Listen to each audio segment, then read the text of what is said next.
Hello, community, and welcome to another Keeping It Real with Dr. Nita podcast. I am your host, Dr. Nita Polite Wilson, and today, joining me on Real Conversations from the C-Suite is my very dear friend and our host from last Christmas show, Lisa Holmes. She's the CEO of Strategic Performance of Los Angeles.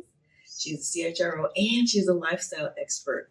Lisa, thank you so much for joining me today. It is awesome to see you again. I appreciate you opening up your home to me. I really do. Anytime. What I want to talk about this month in particular is the gift of belonging that keeps on giving. And we know in the workplace, belonging is huge. It's not just a theme that's trending right now, but it's really important. And I was going across some of my papers planning for a talk, and I came across an article dated 2006.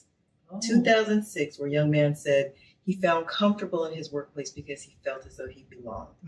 So I want you to help our viewers understand, what is the correlation between being a CHRO and a lifestyle expert and cultivating belonging in the workplace? So if you had asked me this like 20 years ago, I would probably say there's no correlation. But to your point, right, HR has evolved because our workforce has required that we do, right? So now we're talking more about how do we create an environment where employees truly feel like they can bring their authentic self to work and do their best work and live that out at work, right?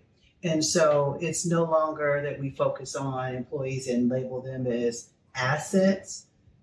No, right? These are human beings, and we have to worry and be concerned about creating an environment that helps them do their best work. And a lot of times that means bringing them into a space where they feel like I'm here because I belong here, I'm valued, I'm contributing at my best level, my boss cares about me, they care about my wellness, right? When you talk about creating an environment, the first thing that comes to mind is we talk about employee engagement, but before you can get to engagement, it's about the employee experiences that determine whether or not an employee feels engaged, and that engagement determines whether or not you're going to have challenges getting to workforce sustainability. Yeah. We're going to talk about that over the course of our conversation. So when you talk about creating an environment, give me a little bit more about that, because my understanding when we talk about employee engagement is from hire to retire. How does that translate in your role as a CHRO? So it's about really the day-to-day interactions that we have with employees. So as an organization, are we kind of leveraging our employees in a way, though, to understand, are we asking them to do just the right amount of work? Are we overextending them? Have we decided, what other things and resources and tools do they need to have their best experiences at work?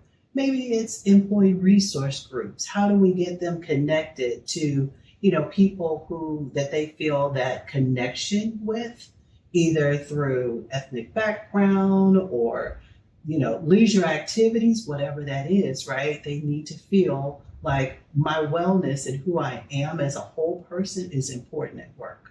Is that where employee resource groups come into the picture? I think so. There's some organizations that are doing employee resource groups really well.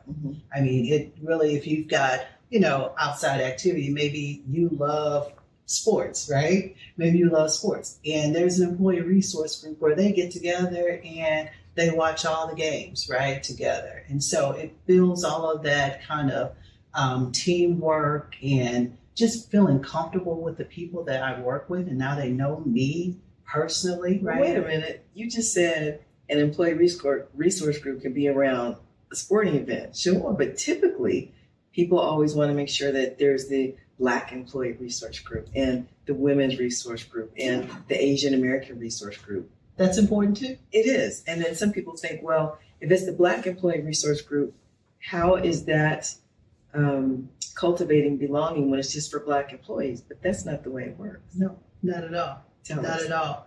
So I think the thing is we want to feel connections at different levels, right? I'm not just a Black woman who's an employee, right? I also have other things, other interests, right? And I want to be connected to people who have the same similar interests. So I bring my whole self to work. And again, it can be all of my interests, not just my physical makeup. Yes, right? yes. And the other thing about employee resource groups that I don't think people realize is just because there's a Black employee resource group doesn't mean it's exclusive of anyone else. No, not at all. Yeah. Not at all. What we're going to be talking about throughout the course of our discussions are the 3 practices of thriving communities, which is the practice of the table, the practice of the commons, and the practice of the hearth. And we're going to get into those in our future segments.